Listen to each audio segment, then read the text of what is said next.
Radio Publique Africaine.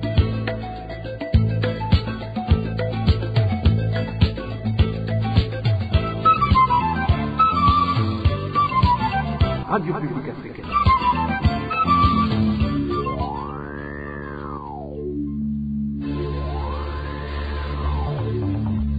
C'est le moment de suivre le journal parlé en français. À la présentation, Onésime Douchimakité. Merci d'avoir choisi la RPA. Bienvenue à ce rendez-vous d'information de ce samedi 10 juin 2023, dont voici le sommaire. La Commission africaine vient de demander au gouvernement de Gitega d'accorder des réparations à 8 jeunes burundais victimes des abus du troisième mandat illégal et de feu président Pierre Nkurunziza. Vous allez écouter dans cette édition Maître Lambert Nigarura, membre du collectif et des avocats pour la défense des victimes de crimes et de droit international commis au Burundi, Kaviba Bansik. Au sommaire également, les partis politiques n'ont pas le droit de faire des recensements comme celui fait actuellement en province de Makamba par le parti CNDD-FDD. Libéral Nimashira Kandi, porte-parole du mouvement Mapé Burundi Buhire, précise également que le parti au pouvoir devrait en principe être sanctionné. Dans cette édition, nous parlons aussi des prix des denrées alimentaires qui montent en flèche sur différents marchés en mairie de Bujumbura suite à la récente mesure de la Banque de la République du Burundi visant à changer les billets de 10 000 et 5 000 francs burundais en circulation depuis 2018. Les détails tout de suite.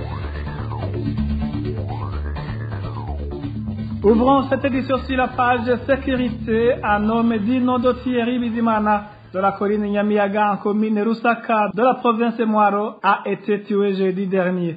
L'auteur du crime est son frère qui a des problèmes mentaux. Selon les sources sur place, fait Thierry Bizimana tentait de maîtriser son frère pour qu'il puisse l'amener dans un centre psychiatrique pour traitement et ce dernier lui a lancé un objet tranchant. L'auteur a été arrêté par la police, mais après quelques temps, il a été transféré à l'hôpital psychiatrique de Kamenge chez le gentil à mairie de Bujumbura. Parlons droit de l'homme à présent. La Commission africaine vient de demander au gouvernement de Gitega d'accorder des réparations à 8 jeunes burundais victimes des abus du troisième mandat illégal de feu président Nkurunziza. Selon Maître Lambert Nigarura, membre du collectif des avocats pour la défense des victimes des crimes de droit international commis au Burundi Kaviba, le gouvernement du Burundi a été accusé d'avoir violé sa charte. Il est donc appelé à demander publiquement pardon aux victimes de cette barbarie. Suivez plutôt Maître Lambert Nigarura, membre du collectif Kaviba. La Commission africaine des droits de l'homme et des peuples vient effectivement de sortir une décision sur le fond en réponse à la plainte qui avait été déposée par 8 citoyens burundais, anciens manifestants, donc des citoyens qui avaient participé aux manifestations pacifiques en avril 2015, des manifestations qui contestaient le troisième mandat de Pierre Nkurunziza, un mandat qui violait la Constitution et les accords d'Arusha. Et comme vous le savez, effectivement, lors de ces manifestations, la police et les Imbonerakure avaient opéré une répression sanglante contre ces manifestants pacifiques. Et voilà, la Commission vient de sortir une décision qui démontre à suffisance la violation de la Charte africaine des droits de l'homme et des peuples par le Burundi en ces différents articles énumérés dans cette même décision. Et en plus, la Commission africaine des droits de l'homme et des peuples vient de demander à la République du Burundi d'accorder une réparation suffisante et complète aux victimes, aux 8 victimes qui ont saisi cette commission, mais aussi à d'autres victimes qui avaient aussi participé à ces manifestations, mais qui n'ont pas pu saisir cette commission. C'est une très bonne chose. Et en plus, la Commission demande à la République du Burundi de formuler des excuses officielles envers ces citoyens victimes de ces atrocités et la Commission a donné 180 jours à la République du Burundi en fait de lui rapporter par écrit toutes les mesures nécessaires qui auraient été prises dans le sens de cette décision. Nous profitons de cette occasion pour rappeler que parmi les 8 citoyens qui avaient saisi cette cour, un parmi eux a déjà succombé à ses blessures, un certain Trésor Manirakiza. Bien qu'il n'ait plus dans ce monde, la République du Burundi a l'obligation de réparer ce dommage à sa famille parce que, vous comprenez, que c'est la République du Burundi qui est derrière cet assassinat. Pour Maître Lambert Nigarura, c'est une deuxième décision qui vient de montrer que le gouvernement du Burundi a commis des crimes contre son peuple qui manifestait pacifiquement contre le troisième mandat illégal du président Pierre Nkurunziza. Et pour Maître Lambert Nigarura, le combat qui va suivre est celui de la mise en application de ces décisions. Suivez encore une fois Maître Lambert Nigarura. Donc c'est une décision que nous saluons. C'est une décision qui est tombée après 6 ans de procédure, de débat contradictoire. Mais voilà, cela démontre à suffisance que le Burundi a violé la Charte africaine des droits de l'homme. C'est la deuxième décision après l'arrêt de la Cour de l'East African Community qui avait démontré la violation du traité établissant la communauté est-africaine. Et vous comprenez que c'est une deuxième décision au niveau Afrique qui démontre à suffisance les graves violations qui ont été commises et qui continuent à se commettre au Burundi. Nous saluons donc cette décision et nous entamons une autre lutte pour la mise en œuvre de cette décision et surtout la réparation, mais aussi l'assistance médicale et psychologique de ces victimes qui ont saisi cette commission, mais aussi à d'autres victimes qui faisaient partie des manifestations réprimées dans le sang en avril-mai 2015. Nous saluons donc cette décision et le combat continue. C'était Maître Lambert Nigarura, membre du collectif des avocats pour la défense des victimes de crimes et de droit international commis au Burundi, Kavi en sigle.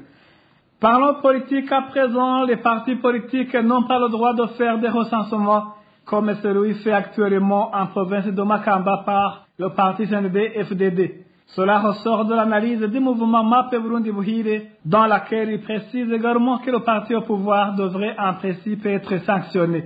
Cette réaction de MAP Burundi Buhire survient après que des habitants de la province de Makamba aient manifesté leurs inquiétudes quant à ce recensement consistant à demander l'appartenance politique aux citoyens recensés. Suivez le professeur Libéran Machira Kandi, il est porte-parole du mouvement MAP Burundi Buhire. La République du Burundi est régie par des textes fondamentaux que sont notamment l'accord d'Arusha pour la paix et la réconciliation, la charte de l'unité nationale, la constitution de 2018, la loi portant organisation et fonctionnement des partis politiques au Burundi. Nulle part dans ces textes fondamentaux qui régissent la République, les partis politiques sont autorisés d'organiser un recensement sur l'appartenance d'un citoyen burundais dans tel ou tel autre parti agréé au Burundi. Il est clair donc que le CNDD-FDD viole la loi et devrait être sanctionné. Depuis que le CNDD-FDD est au pouvoir, plusieurs membres des partis politiques de l'opposition sont souvent malmenés, torturés, tués, emprisonnés et d'autres ont été obligés de fuir le Burundi. Il est donc tout à fait normal que les Burundais ont peur de ce recensement qui s'effectue à la veille des élections 2025 et de 2027.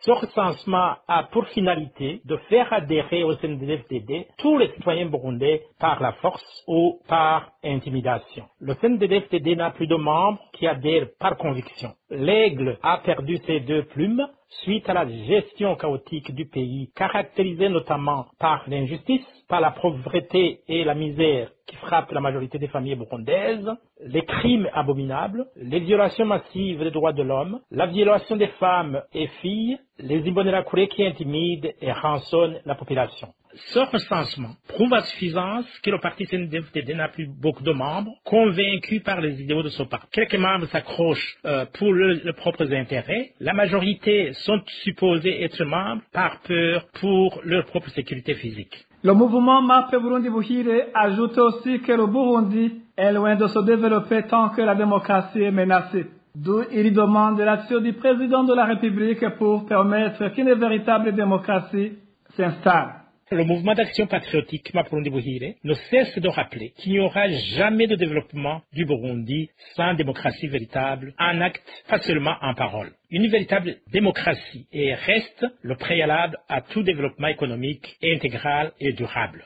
Si le président de la République, Evariste Ndayishimiye, souhaite véritablement restaurer la paix et la sécurité au Burundi, initier le développement économique intégral et durable du Burundi, il devrait d'abord instaurer une démocratie véritable au Burundi.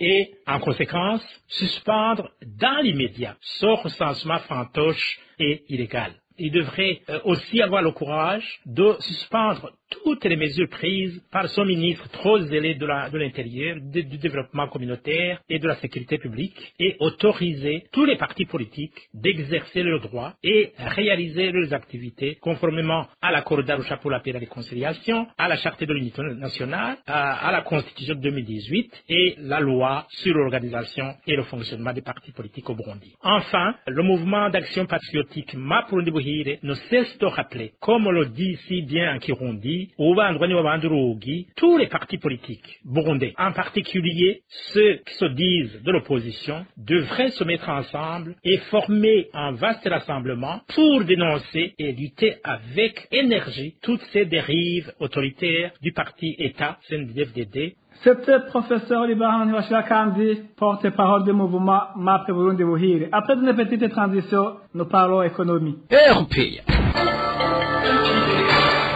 La récente mesure de la Banque de la République du Burundi, BRB, visant à changer les billets de 10 000 et 5 000 francs burundais en circulation depuis 2018, ne viserait qu'à punir les gens qui auraient dévalisé les greniers publics. Propos de Faustin Ndikumana, président de l'association Parole et Action pour le réveil des consciences et l'évolution des mentalités PARSEM. Pour lui donc, de telles mesures sont normalement prises pour changer les billets vieux ou alors pour éviter la contrefaçon. Je vous propose d'écouter Faustin Ndikumana, président de la PARSEM. Normalement, la Banque centrale a le pouvoir et les prérogatives de changer les billets de banque en circulation, qui sont les billets qui servent d'échange, de contre-biens et de services. Mais le motif souvent qui est la motivation de ce changement de billets, c'est la vieillesse des billets, leur incommodité, ou bien quand ce sont des billets faciles à imiter sous forme de contrefaçon. C'est ça le motif qui est souvent évoqué pour changer les billets de banque. Pour notre cas, on constate qu'on remplace les billets encore en forme. Ce sont des billets de 2018. De 2018 ne sont pas des billets vieux, ils ne sont pas encore incommodes. J'imagine que bon, il y a les raisons qui ont été évoquées, lutter contre la blanche thésaurisation, ceux qui ont détourné, il faut remplacer ces billets pour porter un coup contre ceux qui auraient détourné des billets, qui auraient thésaurisé cet argent à la maison. Faustin Ndikumana trouve que retirer de la circulation une certaine catégorie de billets n'est pas une meilleure façon pour lutter contre les détournements. Pour Faustin Ndikumana, la Cour de compte et la justice sont les mieux placés pour faire ce travail. Sinon, pour lui, changer les billets entraîne une consommation inutile de devises. Encore une fois, Faustin Ndikumana. D'abord, il faut toujours tenir compte de ce coût en dollars de fabrication d'impression de ces billets. Et parce que ces billets ont un coût, le coût d'impression, le coût de fabrication des billets de banque est très élevé, ce sont des millions de dollars, de devises, donc ce n'est pas gratuit. Encore ceux qui ont volé n'ont pas conservé de l'argent en liquide, tous n'ont pas conservé l'argent en liquide. Il y a ceux qui ont placé l'argent dans les entreprises ou ailleurs, qui ont acheté des maisons, des terrains, des véhicules, ou qui ont ouvert des comptes à l'étranger, qui ont des comptes en devises, qui ont thésaurisé en devises. Et j'imagine qu'il y a beaucoup de façons de camoufler, de blanchir l'argent qui a été détourné. Et j'imagine alors que même actuellement, ceux qui pourraient avoir cet argent à la maison, tous ne l'ont pas volé. Imaginez quelque part, il faut des mesures qui différencient, qui tapent dessus sur les biens, sur les vrais voleurs. Si on veut porter un coup contre les détourneurs des biens publics, il faut une lutte contre la corruption sans merci. Renforcer le cadre légal, le cadre institutionnel, une justice qui réprime. La justice, on dirait qu'elle a été mise en congé.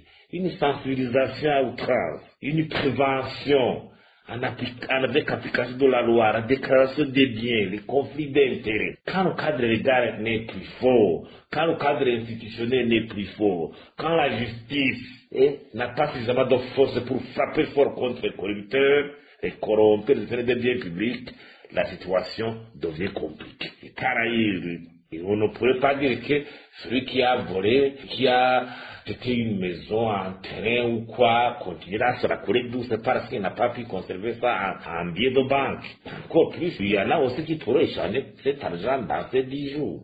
c'est 10 jours. Et est-ce qu'on devra changer les billets à intervalles réguliers à chaque fois qu'on constate qu'il y a ce problème? J'imagine qu'il faut vraiment la force pour frapper fort contre le corrupteur.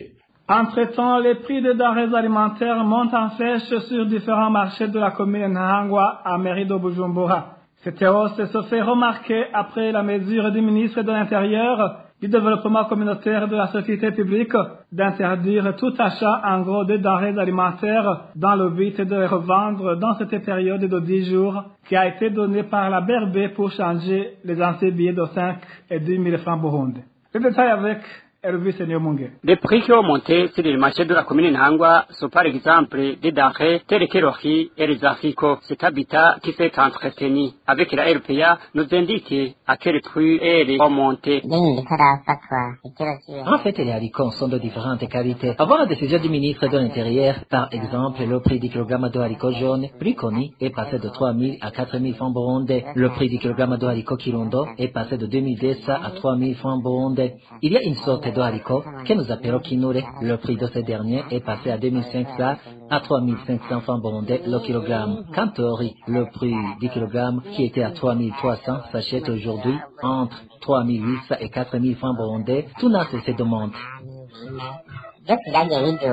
Cette hausse des prix poursuit notre source. C'est le résultat négatif de la mesure récemment prise par le ministère de l'Intérieur du Développement communautaire interdisant l'achat des denrées alimentaires dans le but de les revendre dans une période de 10 jours arrêtée par la BRB pour changer les anciens billets de 5 et 10 000 francs. La population de cette commune demande que cette mesure soit annulée car selon elle, ceux qui avaient ces denrées spéculent puisqu'ils ne savent pas à quand ils vont pouvoir s'approvisionner encore. Merci à toi aussi, Elvis Nyomungere. Toujours en page de gouvernance, les travailleurs de l'entreprise commerciale Le Café Gourmand regrettent de l'inaction de l'inspection du travail face aux problèmes auxquels ils sont confrontés.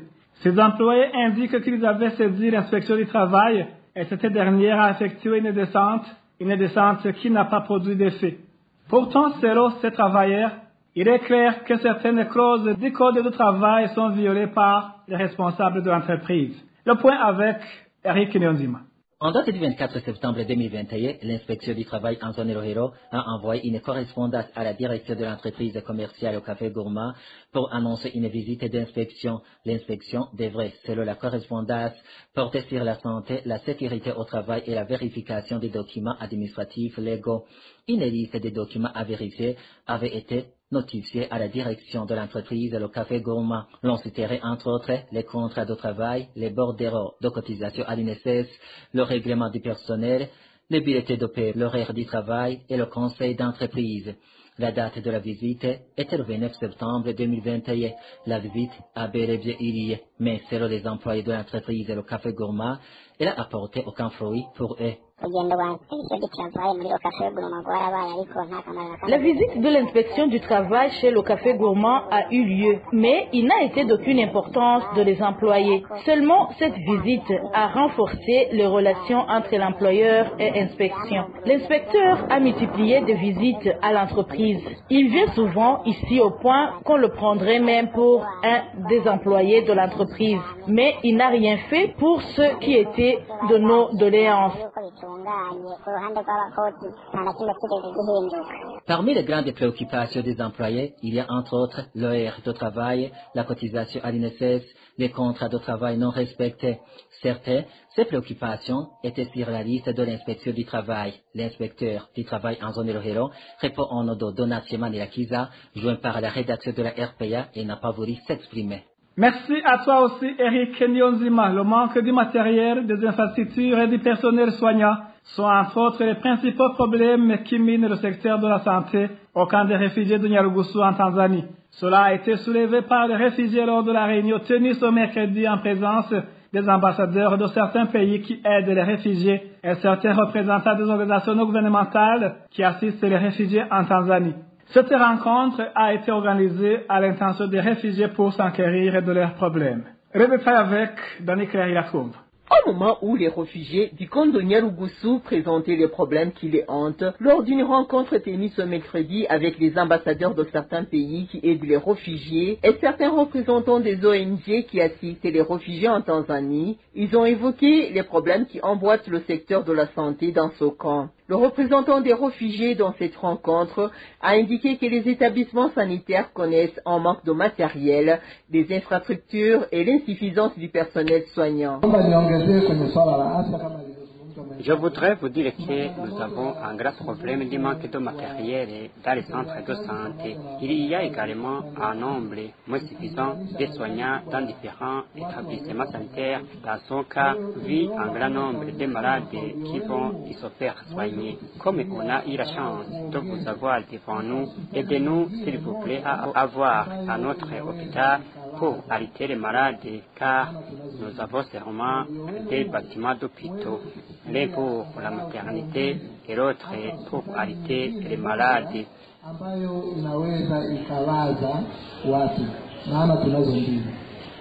Ces réfugiés ont soulevé un autre problème qui les fait peur selon eux. Ils ont demandé aux visiteurs de plaider pour eux envers le gouvernement tanzanien.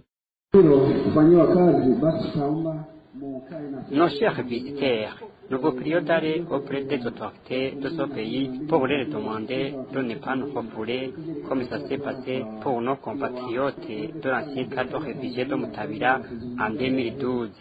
Ils ont eu pas de mal d'ennui car le gouvernement les a rapatriés de force. Nous vous en supplions que cela ne nous arrive pas. Nos sources dans ce camp font savoir que cette peur est basée sur les propos de Soudmois Kibasi, chargé des questions des réfugiés au ministère de l'Intérieur en Tanzanie, qu'il a tenu le 7 juin 2022. Il sensibilisait les réfugiés burundais de rentrer chez eux, sinon ils auront affaire avec le gouvernement tanzanien. Vous saurez que le camp de Nyarugusu héberge plus de 137 000 réfugiés, dont les Burundais et les Congolais de la RTC. Merci à toi aussi, Danny Claire. Il a trouvé on va, après une petite transition, c'est le moment du mini-magazine au cœur de la société. Le mini-magazine au cœur de la société d'aujourd'hui se focalise sur les méfaits du tabac au moment où a été célébrée à la fin du mois de mai dernier la journée mondiale sans tabac. Au cœur de la société vous est présenté par Olivia Gakima. Au cœur de la société. Au cœur de la société est une émission de tous les samedis, préparée en synergie par les radios Inzamba, Agatekakawe, Radio RPA, Ijuya Wanyagihugu, ainsi que la radio-télévision Renaissance. La journée mondiale sans tabac est organisée dans le monde entier, chaque année le 31 mai. La journée a pour but de faire passer une prise de conscience globale sur les dangers du tabac pour la santé des consommateurs comme de leur entourage. Quels sont ces dangers du tabac sur la santé humaine? Est-il possible pour un fumeur d'arrêter de fumer? Voilà 2 questions sur lesquelles nous allons répondre dans ce mini-magazine au cœur de la société de ce 10 juin 2023. Olivia Gakima à la présentation, soyez des nôtres.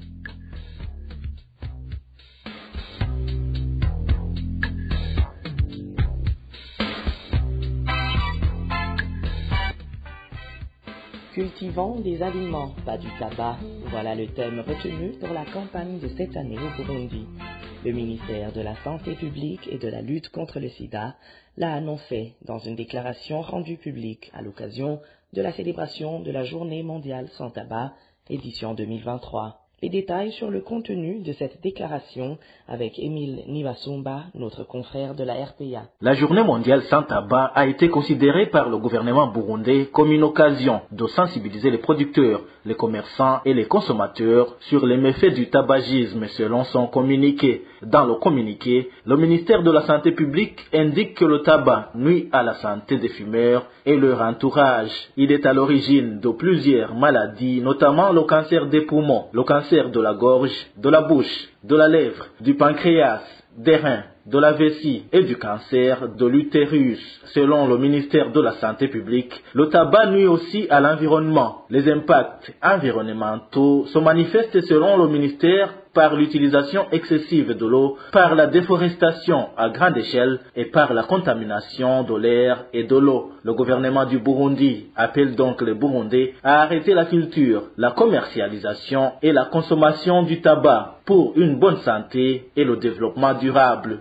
Même si le gouvernement du Burundi sensibilise les agriculteurs de cesser d'investir dans la culture du tabac, il est difficile de croire à une volonté réelle des autorités du pays en faveur de l'éradication du tabac tant qu'il y a des sociétés productrices du tabac dans le pays qui payent régulièrement les impôts et taxes. Quand bien même le tabac ne serait pas cultivé au Burundi, ces sociétés n'auraient-elles pas la permission d'importer leurs matières premières ? Est-il possible pour un fumeur d'arrêter de fumer puisque c'est sa vie qui est en danger? Pour répondre à ces questions, nous avons approché un médecin, Dr Jean Bosco Ndaïchemeze, qui estime que c'est un combat, pas facile, mais possible. Il faut sensibiliser la population et surtout la jeunesse sur les conséquences néfastes liées à la consommation de drogues. Il faut aussi sensibiliser les fumeurs sur les conséquences néfastes liées à la consommation de tabac et d'autres drogues. Il faut aussi les accompagner dans le processus de sevrage. La nicotine contenue dans le tabac suscite une forte dépendance. Il est parfois spécifié tabagisme actif par opposition au tabagisme passif qui qualifie l'inhalation involontaire de la fumée du tabac contenu dans l'air environnant. Qu'il soit actif ou passif, le tabagisme est la première cause de mortalité évitable dans le monde, ce qui en fait le problème majeur de la santé publique.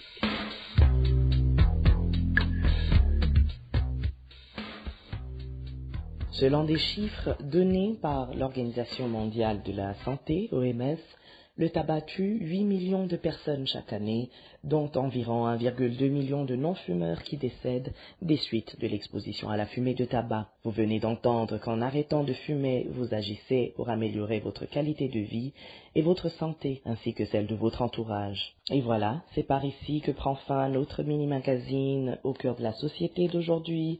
Olivia Gakima, j'étais avec vous à la présentation. Je vous remercie et à la prochaine. C'était l'émission Au cœur de la société.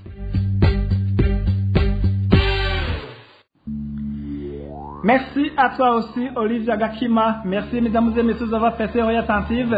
Merci aussi à l'équipe de la rédaction et à l'équipe technique pour leur bonne collaboration. À la présentation de cette édition, vous étiez avec Onésime Dushimagit. Bon week-end à tous.